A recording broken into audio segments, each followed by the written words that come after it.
Autour de 200 personnes se sont présentées au palais de justice de Percé dès 8h30 lundi matin pour le choix des jurés dans le procès de Joanne Johnson.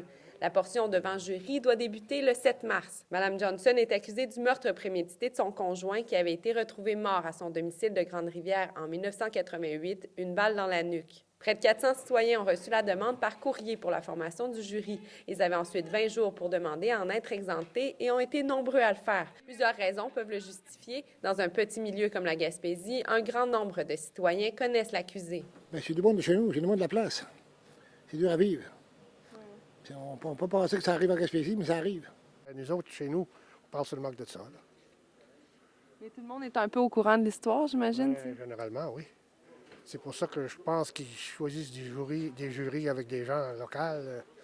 Ça va être difficile. Pour avoir quelqu'un qui est impartial là, complètement, il y en a sûrement. Après avoir défilé par dizaines, les 12 jurés ont finalement été choisis.